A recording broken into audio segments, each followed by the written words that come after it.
Thank you so I think you have a much. hit. You think so? Yeah. I'm so grateful to you for being here tonight, and I appreciate you so much. Thank you very much. And you inspire Denny and I. Thank you. I hope you know that. Thank you. You look more beautiful than anybody here, just so you know. Thank You're you, gorgeous, and sweetheart. thank you so Thank much. you, Sharon. It was I wonderful. came out here just to see you. It was great.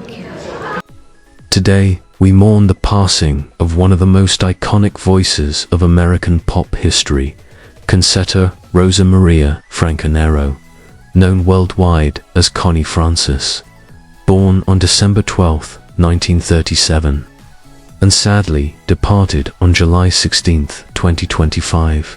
She was not only a gifted vocalist and actress, but a symbol of resilience, talent, and timeless music. With over 100 million records sold globally, Connie Francis shaped the sound of the late 1950s and early 1960s. In this video, we honor her extraordinary life, career, personal struggles, and the everlasting legacy she leaves behind. May her soul rest in peace.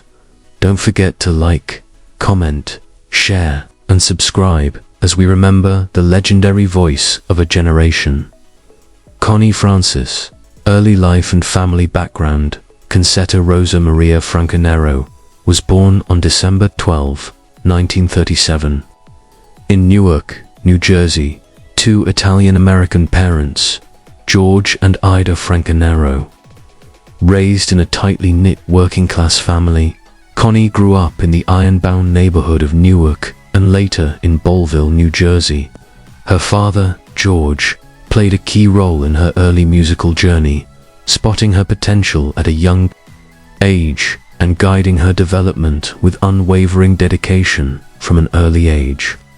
Connie was exposed to the rich traditions of Italian folk music, which later influenced her recordings in multiple languages. She began taking accordion lessons at the age of 4 and was performing on local radio programs by the age of 10. Her talent was undeniable, and her father believed wholeheartedly that she was destined for greatness. Education and early musical pursuits. Connie attended Belleville High School, where she balanced academics with her growing passion for music. Her early exposure came through talent shows and appearances on television programs such as Startime Kids.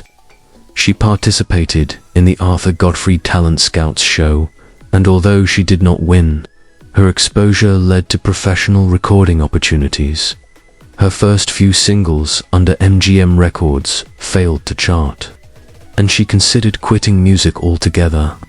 However, a last-minute decision to record a cover of Who's Sorry Now in 1957 changed her life forever. Breakthrough with Who's Sorry Now. Released in 1958, Who's Sorry Now became Connie's breakout hit. Initially met with skepticism from industry insiders, the song rocketed to number 4 on the Billboard Hot 100 after being featured on American Bandstand by Dick Clark. It also reached number 1 in the UK, solidifying her as a transatlantic sensation. This single not only saved her contract with MGM Records, but also launched her into pop superstar. Her unique blend of emotional depth, clarity, and romanticism resonated across generations, dominating the charts, late 1950s to early 1960s. Following her breakthrough, Connie Francis became a dominant force in the music industry. Between 1958 and 1964, she delivered hit after hit, including Lipstick on Your Collar, Everybody's Somebody's Fool, her first number 1 hit in the US, My Heart Has a Mind of Its Own, where the boys are the theme song from the film. She starred in Don't Break the Heart That Loves You. Francis was known for her versatility. She could move from teenage heartbreak ballads to upbeat pop songs effortlessly.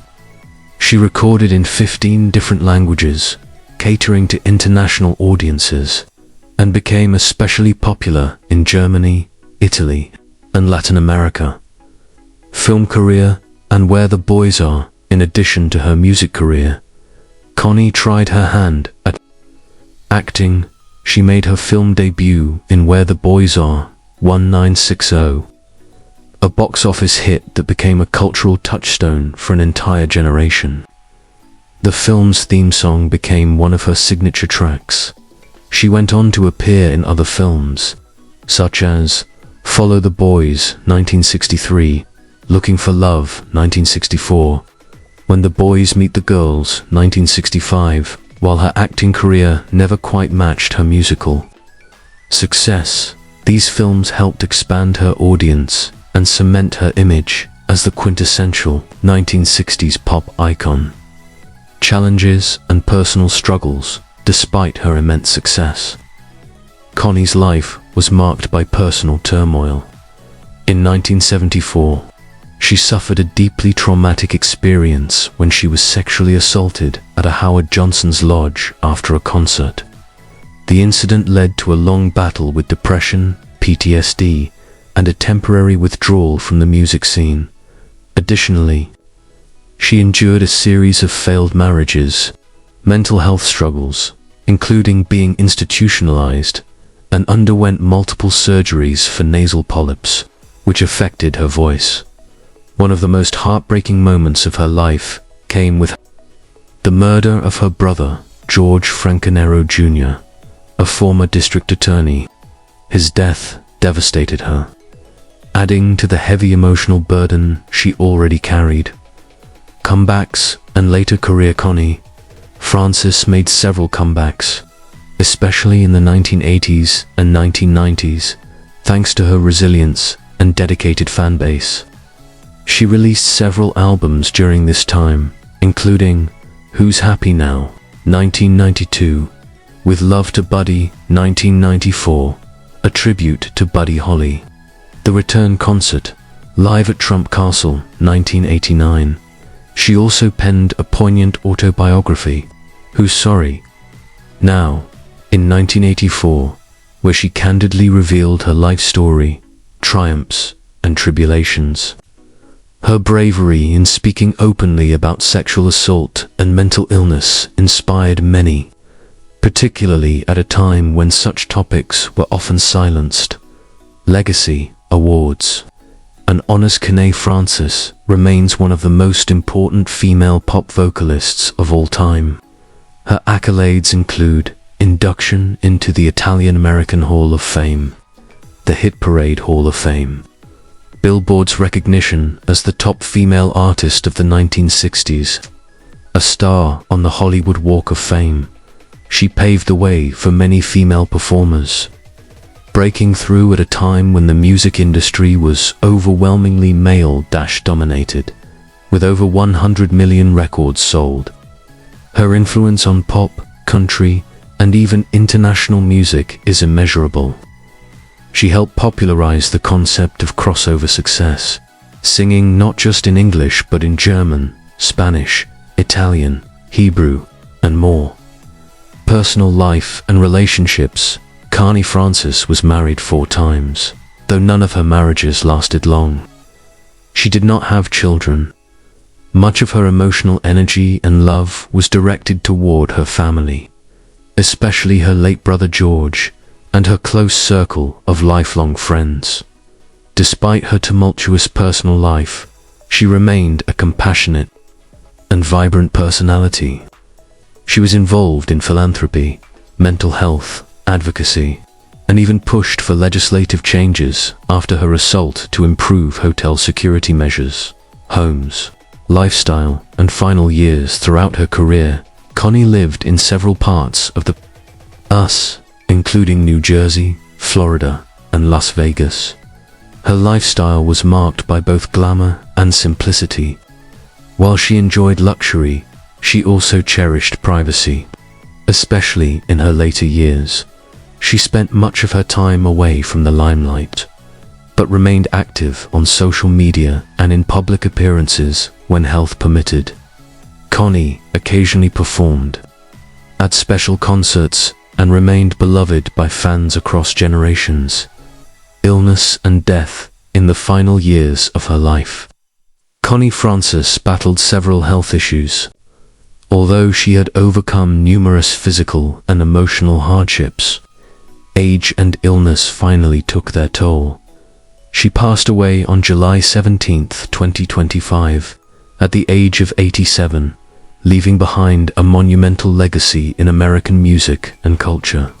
Tributes poured in from fans, fellow musicians, and cultural institutions around the world. Her death marked the end of an era, but her voice will live on forever. Conclusion: remembering a legend from the teardrops behind, where the boys are to the powerhouse. Resilience of a survivor, Connie Francis embodied the highs and lows of stardom like few others. She gave voice to a generation of lovers, dreamers, and broken hearts, and did it with grace, elegance, and unshakable spirit. As we remember Connie today, let us not only mourn her death, but celebrate her life, her unmatched talent, her bravery, and her unwavering devotion to her craft. Rest in peace, Concetta Rosa Maria Franconero, the one and only Connie Francis. Your voice lives on. Let us know your favorite Connie Francis song in the comments below. Don't forget to like, share, and subscribe for more inspiring tributes and music biographies.